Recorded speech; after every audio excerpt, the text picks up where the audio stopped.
राधे राधे। जय श्री कृष्णा। आइए आज की कहानी शुरू करते हैं। एक गांव में भोला नाम का एक व्यक्ति अपनी पत्नी के साथ रहता था। भोला एक फैक्ट्री में मजदूरी करता था, लेकिन एक दिन वह फैक्ट्री बंद हो गई और भोला के अब खाने के लाले पड़ गए। भोला और भोला की पत्नी अब बहुत मजबूर हो चुके थे, क्योंकि वे पहले से ही बहुत ज़्यादा गरीब थे। न जाने किस तरीके से वो दोनों अपने घर का गुजारा चला रहे थे। फैक्ट्री बंद होने के बाद अब भोला के पास कोई काम धंधा नहीं रहा था। एक दिन भोला किसी ढाबे पर गया। वहाँ उसने बर्तन साफ किए और उससे जो 4 रोटी उसे मिली उन्हें घर लेकर आ गया और अपनी पत्नी के साथ उन्हें खाने बैठ गया। भोला ने खाने से पहले भगवान को शुक्रिया अदा करने के लिए हाथ जोड़े कि हे भगवान, आज आपकी कृपा से हमें ये एक वक्त की रोटी मिल पाई है। लेकिन ये सब देखकर उसकी पत्नी बड़ा गुस्सा हो गई कि कल से भूखे हैं, आज हमें ये रोटी मिली है और उसके लिए भी भगवान को शुक्रिया किया जा रहा है। तुम भगवान को कभी मत भूला करो, न जाने ये भगवान तुम्हारा क्या लगता है। क्योंकि भोला की पत्नी इस गरीबी से उब चुकी थी और इसीलिए वह भगवान को भी अब नहीं मानती थी। दोनों के दोनों भोजन करने ही बैठे थे कि उनके दरवाजे पर एक साधु बाबा पधारे और बोले, बच्चा, क्या कुछ खाने को मिलेगा? मैं 3 दिन से भूखा हूँ, मैंने कुछ नहीं खाया। भोला की पत्नी बोली, यहाँ हमें खाने को पूरा नहीं पड़ रहा और अब ये साधु बाबा भी आ गए। लेकिन भोला ने कहा, नहीं, ऐसा नहीं कहते। ये बेचारा 3 दिन से भूखा है, हमसे ज़्यादा इसे अन्न की ज़रूरत है, तो हम अपना भोजन इसी को दे देते हैं। भोला ने सारा खाना उठाया और उन बाबा को दे दिया। बाबा उस भोजन को पाकर बड़े खुश हुए और बोले, भगवान भोले बाबा तुम्हारी हर मन्नत पूरी करेंगे, भगवान तुम्हारा भला करे। और ये कहकर वहाँ से चले गए। भोला और भोला की पत्नी ने पानी पिया और बेचारे सो गए। अगले दिन भी उसने किसी की गाड़ी साफ की और कुछ खाने को ले आया। इसी तरीके से उनके दिन बीत रहे थे। भोजन कम मिलने की वजह से अब भोला की पत्नी बीमार हो गई थी। उसने खटिया पकड़ ली, उससे अब उठा भी नहीं जाता था। भोला अपनी पत्नी की ये हालत देखकर बड़ा चिंतित रहने लगा। एक दिन उसने डॉक्टर को बुलवाया और जब डॉक्टर ने उसकी पत्नी का चेकअप किया तो पता चला कि उसे तो कैंसर हो गया है। भोला बड़ा दुखी हो गया कि मेरी पत्नी को कैंसर हो गया है, मेरे पास इतने पैसे तक नहीं कि मैं इसका इलाज करा सकूं। उसने फिर भी डॉक्टर से पूछा कि कितना खर्चा आ जाएगा। डॉक्टर बोला, कम से कम 50,000 तो लगेंगे, उससे पहले इनका इलाज संभव नहीं हो सकता। भोला बेचारा इतने पैसे कहाँ से लेकर आए, इसी चिंता में वह रात दिन डूबने लगा। उधर पत्नी भी सोच में पड़ी कि न जाने मेरा पति इतने पैसों का इंतजाम कैसे कर पाएगा। एक दिन भोला अपनी पत्नी को दलिया खिला रहा था। तब पत्नी बोली, आप इतने पैसों का इंतजाम कैसे करोगे, मेरा इलाज कैसे कराओगे? इससे तो अच्छा है कि भगवान मुझे उठा ही ले, तो आपकी चिंता भी दूर हो जाएगी।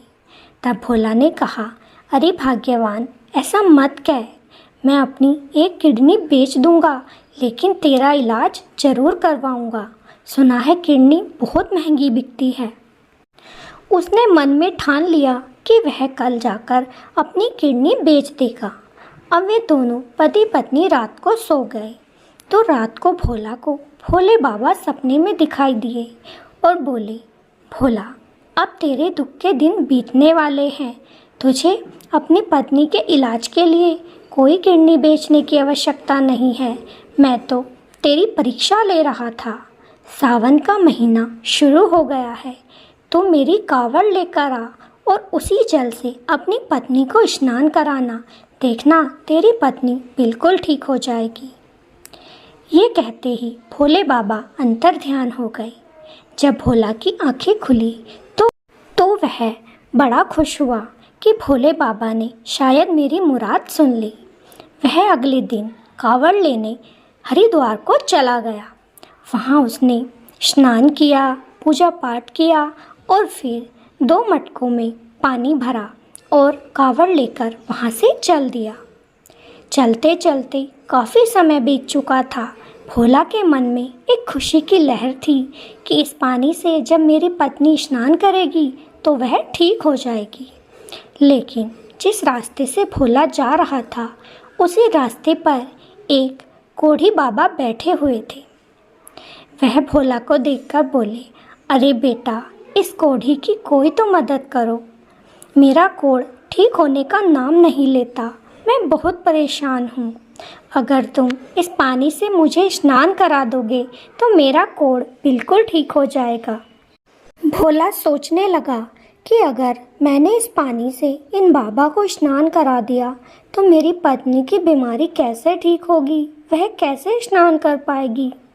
लेकिन तभी उस कोढ़ी बाबा ने कहा, बेटा सोच क्या रहे हो, मुझे स्नान करा दो, भगवान तुम्हारा भला करेगा, भोले बाबा तुम्हारे मन की मुराद को पूरा करेंगे। इतना सुनते ही भोला ने सोचा कि जब भगवान ने इतना कुछ किया है तो मेरी पत्नी को वो खुद ही देख लेंगे। मैं इन बाबा की आवश्यकता को पूरा कर देता हूँ। तब भोला ने वह घड़ा उठाया और उन कोढ़ी बाबा को स्नान करा दिया। स्नान करते ही वह बाबा बिल्कुल ठीक हो गए और भोला को बहुत सारी दुआएं देने लगे। अब उन बूढ़े बाबा ने भोला को चलते समय एक पोटली दी और कहा, बेटा इस पोटली को अपने घर ही ले जाकर खोलना, रास्ते में कहीं पर भी मत खोलना। अब भोला अपनी कावड़ उठाकर अपने घर को चल दिया। उसने जब घर जाकर देखा तो उसकी पत्नी बिल्कुल ठीक हो चुकी थी। उसने बड़ी हैरानी से पूछा, अरे भाग्यवान, तुम तो बिल्कुल ठीक लग रही हो। तब भोला की पत्नी ने बताया कि वो बाबा फिर से आए थे जिन्हें हमने उस दिन भोजन कराया था। उन्होंने मुझे एक जड़ी बूटी खिलाई और मैं बिल्कुल ठीक हो गई। अब तो भोला की खुशी का कोई ठिकाना नहीं था। उसने भोले बाबा को प्रणाम किया और फिर वह बूढ़े बाबा की पोटली अपनी पत्नी को दी और कहा कि इसे खोलकर देखो। जब पत्नी ने वह पोटली खोली तो उसमें बहुत सारे हीरे चमक रहे थे। अब तो दोनों पति पत्नी भोले बाबा का शुक्रिया अदा करने लगे कि वह बाबा और कोई नहीं, हमारे भोले बाबा ही थे। उस दिन से भोला और भोला की पत्नी भोले बाबा की खूब पूजा करने लगे और खुशी से अपना जीवन बिताने लगे। तो आपको ये कहानी कैसी लगी कमेंट में ज़रूर बताइएगा। अगर अच्छी लगी हो तो वीडियो को लाइक और चैनल को सब्सक्राइब जरूर कीजिएगा। फिर मिलेंगे। राधे राधे। जय श्री कृष्णा।